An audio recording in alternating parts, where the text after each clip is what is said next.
Hi, hello, and welcome to another brand spanking new episode of another Below Deck podcast. My name is Dylan. That is Pat. Permission to come aboard. Hey, how are you today? I'm doing great. Are you? Yeah. What have you been doing today?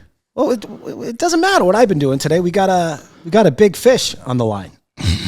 We are joined today by Big Red, none other than Brianna.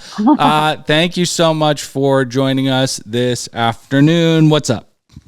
Thank you for having me. You know, Big Red was my nickname all throughout high school, so I like it. Really? Okay. It was. Yeah, we just went with kind of the stick of chewing gum kind of thing, and it's a very loose association. I'm feeling that this name was associated with sports, perhaps basketball. Yes, exactly that. Tall, red hair. Mm-hmm. Got it. Okay, well, it's I'm happy to know it's super creative. We're really, really excited to speak with you. We ask every person that comes on the show the same question. What? Oh, it's always how.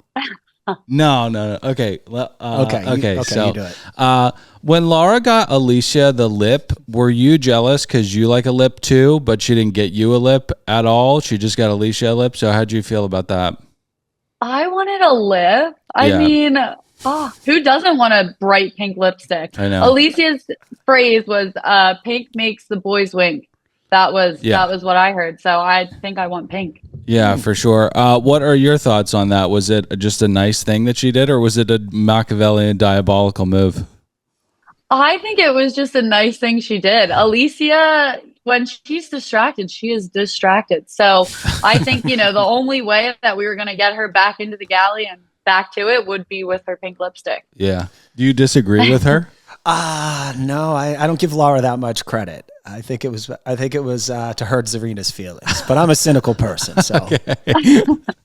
All right. So we have a lot of questions for you. The fans were smitten by you, the tryst with the Prince of the Boat, and lots of stuff. There is a disclaimer here. Our listeners are called barnacles, and they are rude and crude. And some of the questions today have been solicited from them, and I take no accountability for how rude their questions are. Yeah.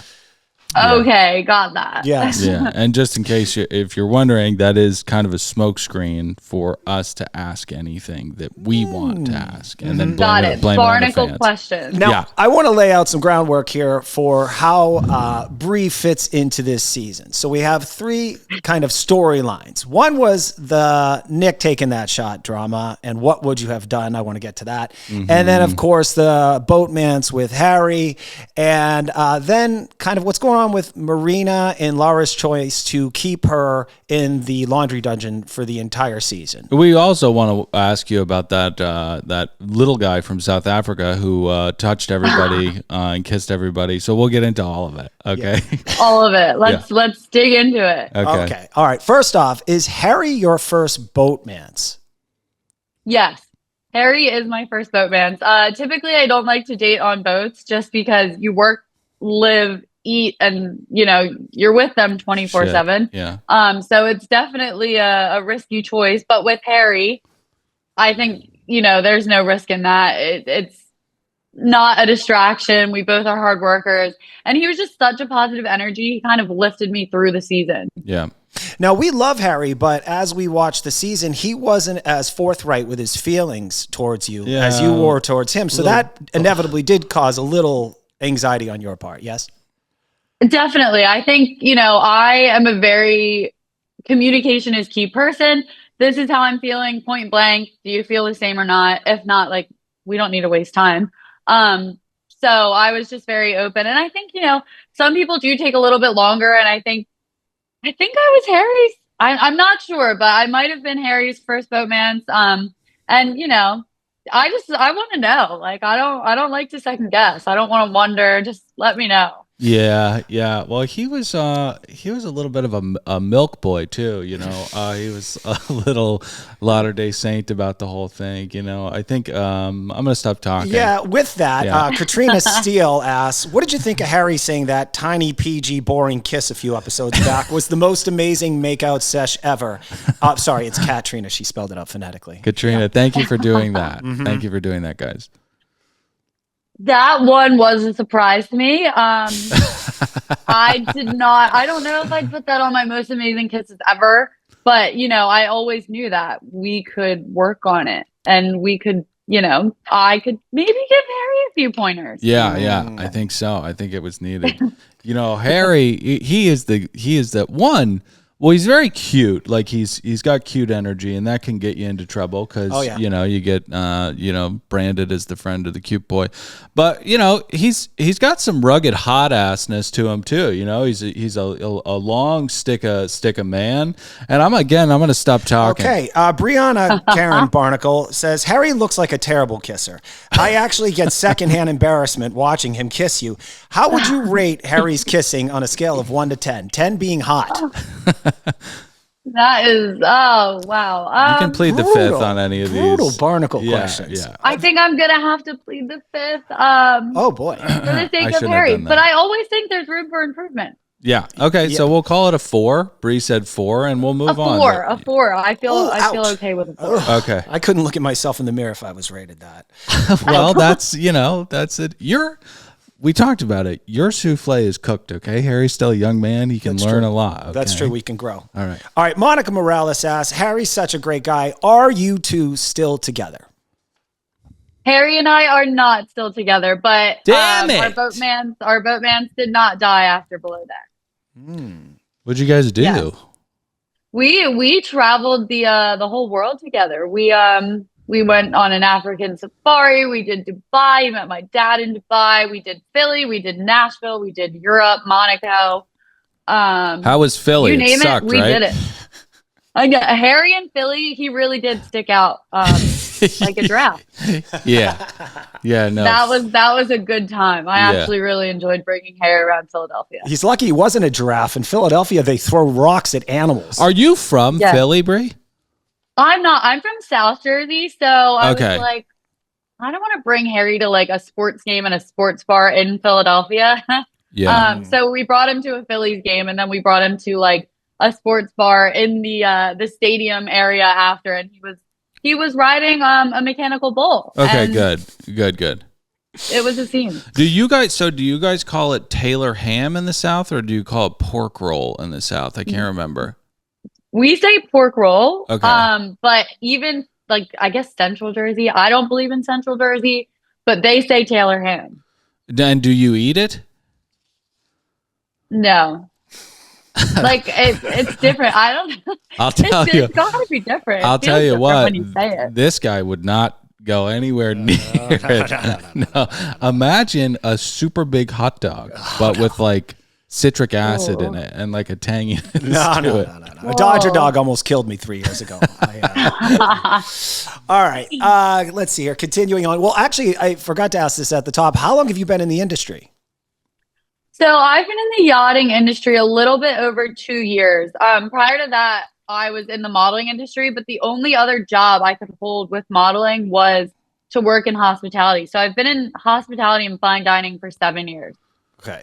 So that would explain the credentials in actual service. But as far as custodial work, like the laundry dungeon, you had a tough time cleaning shit off the toilets. You had a tough time with that. A tough time. I did gag once or twice doing that, but you got to get it done.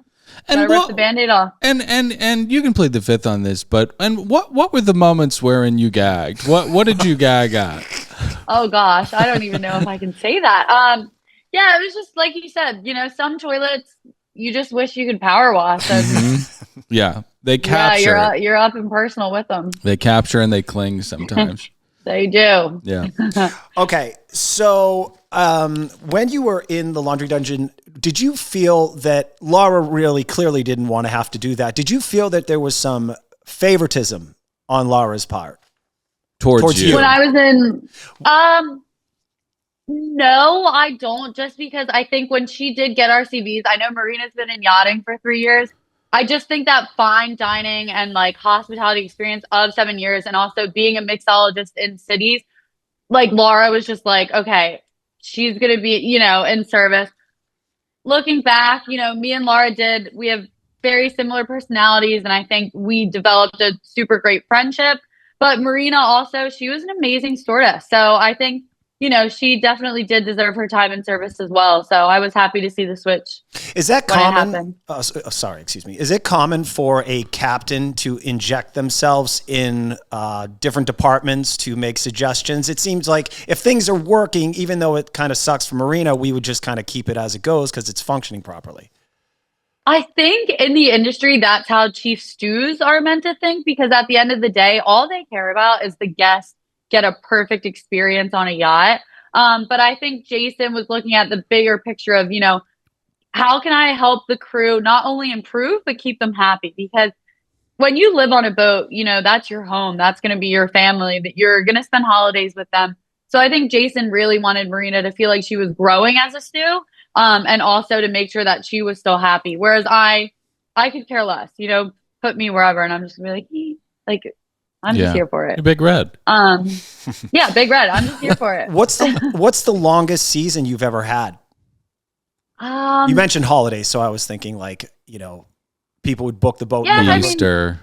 Caribbean seasons usually, you're gonna run through you have Thanksgiving, Christmas, New Year's, kind of all of that. So it is tough to be away from your families, especially when you are, at sea. But sometimes owners will come on for like 10 weeks and it's going to be your Caribbean season where it's Thanksgiving, Christmas, New Year's. And then you finally get through and you're like, how did I survive that? What are people? Okay. One, celebrating Thanksgiving and Christmas with, other, fucking, that sounds awful. But also, what is with the people that want to spend those holidays on a boat? Like, that's a very odd inclination to me. Like, does that weird you out from like a guest perspective? It's odd. It does. I mean, sometimes for some people, what I've learned is that it is their escape from almost like reality.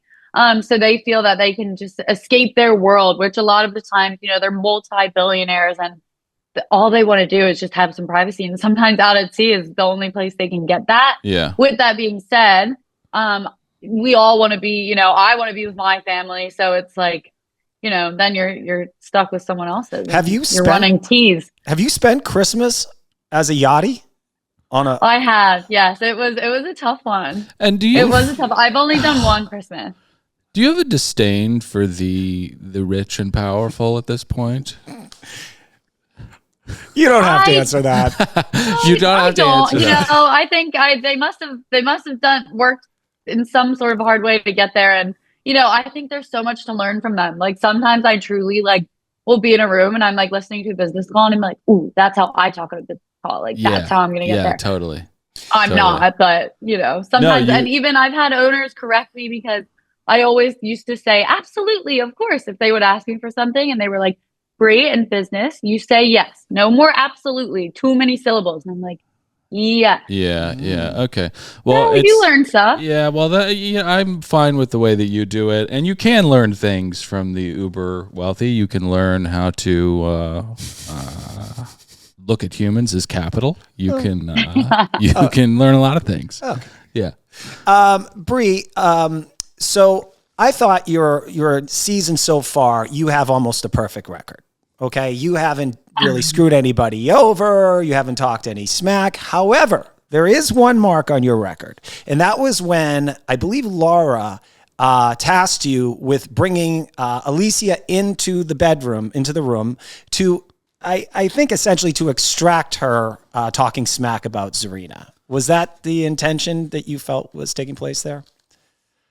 So Alicia was in the room. She was very upset. She was crying to me, and I felt like I was really getting nowhere. And I was like, Lara, I don't know if you can maybe give her advice she's not really getting from me, because every time I would kind of end the conversation, she's like, well, now I'm just gonna go cry in the sauna, or I'm gonna go cry in the bathroom, and I'm like, I don't know how to help. Like, I was like, I really don't know how to help. So I'm like, Lara always kind of gave me mother instinct. So I was like, maybe she'll be able to get her to like calm down. But I really was just kind of hoping Alicia would take one of our advice and like it's okay. Get like, better. It's okay. Yeah, just get better. Go ahead. Oh, yeah. Sorry. Did you take offense? Well, I wanted to. Go ahead. Should implement the taps. Oh, the taps. Yeah, Sorry. so I can tap you when I need Tap to answer a question. Did you pick up on the? I guess it's like a two-pronged thing. Like, did you think that Laura had mean girl energy towards Tsarina, and did you like pick up on the tension between those two throughout the season? So I don't think there was like intentional mean girl energy. I do think they're very different people. So I think maybe, in terms of communication, it could have probably been better. Hey, you're making me feel this way, and then there could have been a change in attitude or a change in how you approach something. But I don't think there was ever mean girl intention. And I didn't really notice things heat up until quite recently. When I was like watching back, I was like, oh, things are a lot more hot than I even realized. Like I was too worried about like, does Harry like me? And then I'm like, oh, things were heating up. You were in a better place. Moment. There's a moment coming up, and I was like, oh, now things are heated. Yeah. Baggage unpacked. Well, Anna Andelsek asks. Thank you, Anna. I'm sorry. This is Elena Callis. Sorry. Thank you, Elena. She wanted to know, were you offended when Tsarina referred to you as the models? I was not offended. I think it actually happens quite often growing up in the modeling industry. But I think that's being called a model, like the one reason I really loved Harry was just because like he always spoke about my personality or my work ethic, or I think oftentimes it's like a model and then you're just in this category where it's like I was tall and awkward my whole life. Like that's how I got the job. But it's like, there is a lot more to that. I took no offense to it though. I'm just like, okay. No, like it's just another person. There are better insults than calling someone tall and beautiful. Yeah. Well, she called Lara. Basically, she was creating them as their own group, their own clique. Oh, God. Bri, you were in fine dining and the hospitality world in the tri-state area. Okay, so there's good amount of money up there. What was the biggest check you what's the verb Tip? No, what was the biggest check you presided over? There was a check for like $20,000 for like 5 people at this dinner, and I was like, I'm not making. Why am I here? Like honestly. What was it? Was it was wine? It just wasn't even enough. It was the wine. Yeah. It wasn't even enough food, and I was like, you guys are definitely still hungry. Yeah. 100%. Like we can even get this higher. Yeah. Yeah. And what's a horror story from hospitality in Jersey? Oh my gosh, there was one time, and I'll never forget this because I'm not like a crier. Like, growing up on the East Coast, you kind of have, and especially in Jersey, you have a little bit of grit. And then growing up in the modeling industry, you could probably tell me anything, and I'd be like, okay, like I've heard it all. Right. So I think the worst thing ever, I was bartending and bar managing, and I also had a section of tables because we had server call out. Oh. So I had a section of tables. We had like a full restaurant, and this other server was running around like crazy. And we had a ton of service tickets. So I had the drinks, the 24 bar top, and then I had like a section of 8 tables with like 8 tops. Oh, so I was running around, and you God. could see it because the bar was like in the same vicinity as this part of the restaurant. And I'll always say like, hey, I remember specifically my speech was, this is a free flowing kitchen. So, things come out as soon as they're ready rather than all together. That's how it goes here. And, I took their drink order and they ordered like an octopus salad, which, okay. It's a little bit of lettuce, a little bit of octopus, and maybe some dressing. Yeah. So that came out within 2 seconds, but their drinks, I had like a ticket of like a 20 top who all got cocktails. It wasn't even wine or beer. So I was working on that ticket, and then I was going to bring their drinks. By the time I got to bringing them their drinks, which their main courses didn't come out, I finished that ticket and then I got their drinks. She this lady stood up at the table, like pushed her salad and was like, "You suck." And I was like, what? Like, I'm like, you see me, and I never ever, the client's right or whatever. No, but that day I was like, you see me running around like crazy. And she just kept going. And I was just sitting there quiet, and I was like, I'm losing brain cells listening to this. Like, I genuinely am losing brain cells. Did you guys fight? So I was like, hold me back. Thank God, my coworker was like one of my good friends. So I was like, hold my earrings. No, I'm just kidding. But, I was just like appalled. And she just kept yelling. And then we had a restaurant full of people. And I was like, you're right. I'm the worst person you've ever met. Mm-hmm. Yeah, it's really crazy. People can really get themselves to say some insane things to people. It's kind of mind blowing. She ordered house cab. I was like, like a $10 glass of wine really did not cause this much. They ended up leaving, so I was like, okay. And then my table next to me was like, wrote on the check like the nicest message. I was like, dang.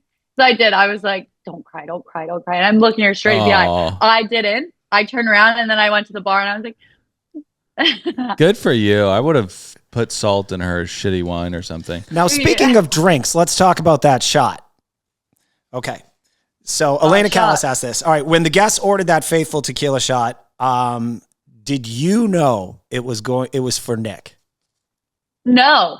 She came up and Nikita asked me, can I have a tequila shot? And I was like, of course you can. You can have whatever you want. You paid $1 million to be on this yacht.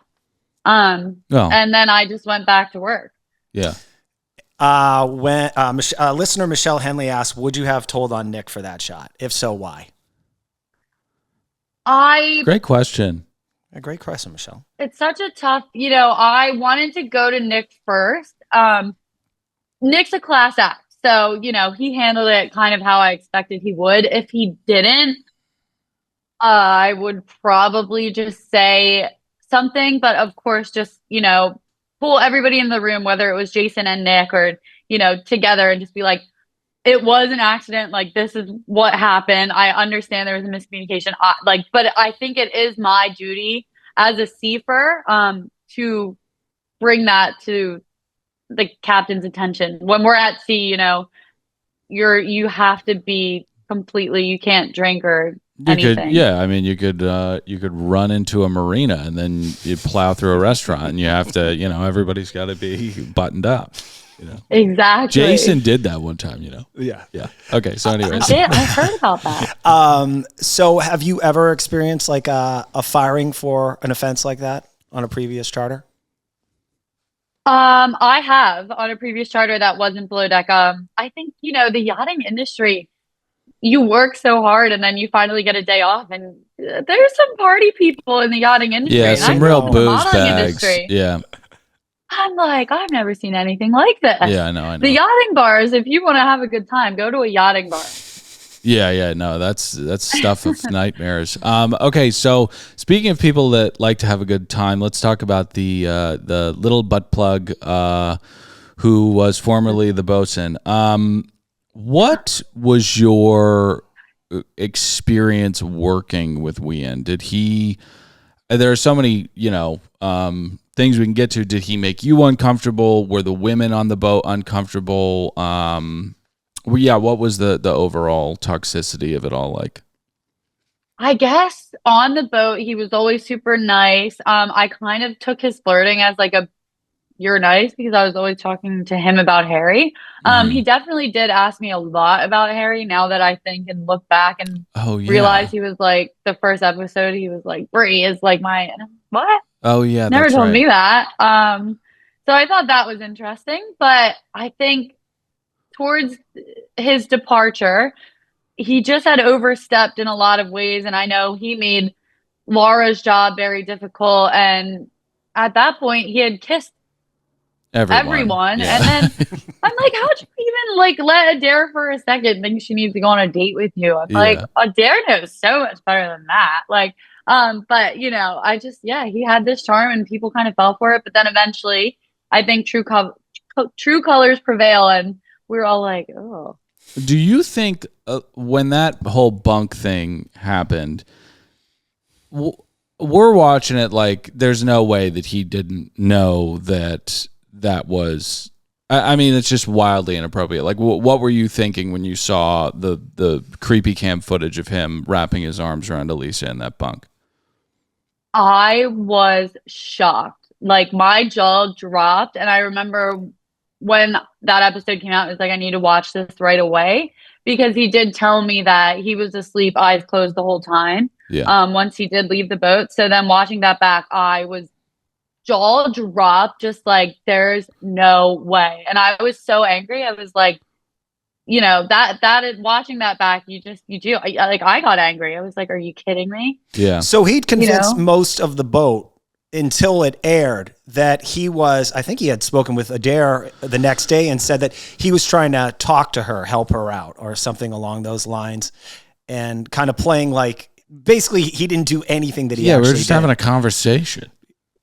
Right. Well, he told Adair he had talked to her. He told me he was asleep the whole time. So I'm just like, where are all these lies coming from? Like when he put his arm around her, I was like, no way. Like that is crossing so many lines. Yeah. Have you spoken with him since the show aired? We have not spoken since the show aired. We spoke after airing, and he swore that he was asleep the whole time, and that was not the case. So we have not spoken at all. Yikes. Now that night you chose to hang out with Alicia rather than hang out with Harry. Was that to comfort her through the night?